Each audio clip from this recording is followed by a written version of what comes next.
Question to Jerry. You've Yes. been here more than 14 times or 15 times here.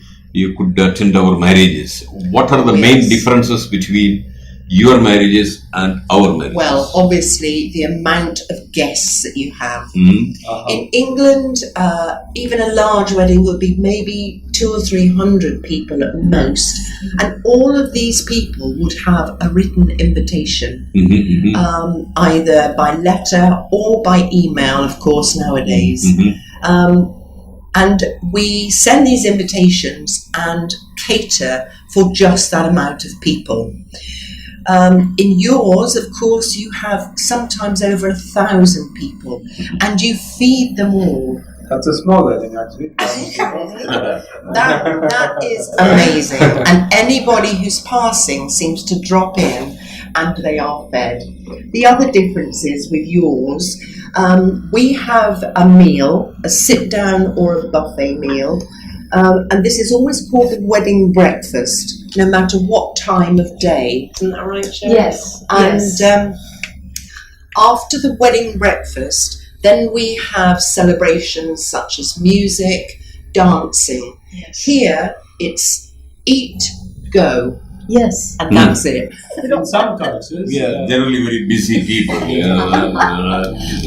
in some cultures, but there are up north. If you go, wedding celebrations sometimes Punjab. last for Punjab. days. 7 days. Oh, for or something, days, yeah. yes. And there's a lot of dancing Yes. involved as well. Yeah. Yes. But I Generally- haven't been. Generally, our life so I is don't know. before marriage and after marriage.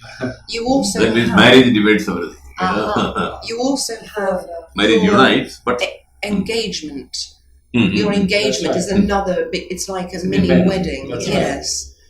And we don't have that in England. Okay, a quick question to you. What I know is that you are married for more than 40, 50 years. Tell me about now. This is the time that people are becoming separated and all these things.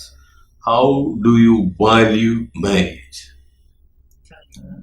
How do I value marriage? Well, I have been married for 50 years, which is a very long time. Right. And it's a milestone that few people make. Amongst my friends, they may have had long marriages, but not as long as mine. I think it's about respect for one another. It's also about a commitment and a loyalty.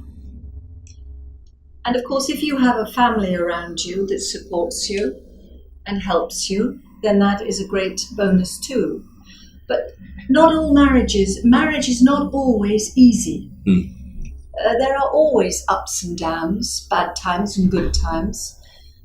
But it's about being able, if you can, to work through those times that aren't quite so happy or quite so good. And compromise, Jerry, yeah, Mhm. often comes into play. The ability to forgive is what I understand. Indeed, Yes. indeed, forgiveness is important too. I guess I'm just a very lucky person. You're very blessed.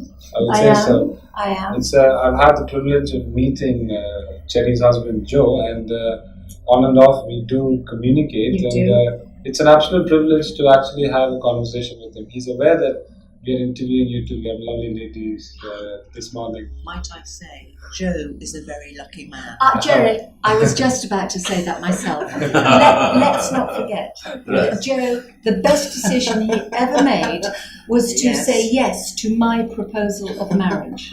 Aha, Uh-huh. interesting. Yes. So did you get down on one knee? And No, offer I him didn't. a- I didn't, but I did ask him to marry me because in 1968, that was a leap year, and we have this tradition that in a leap year, a woman may ask a man to Well, marry it is her. true. I've read about Mhm. it. Yeah. Oh, yes. Mm. So, Karen did that. Karen did that Karen as well. proposed to Yes. Philip Mhm. on leap year. Leap year. Uh-huh. So Joe was a bit of a silly person at first because initially he refused my offer, Mhm. Uh-huh. but I soon convinced him, Uh-huh. and finally he agreed, and it is the best decision. Finally, he fell into the trap. He fell into the trap. Absolutely. Absolutely.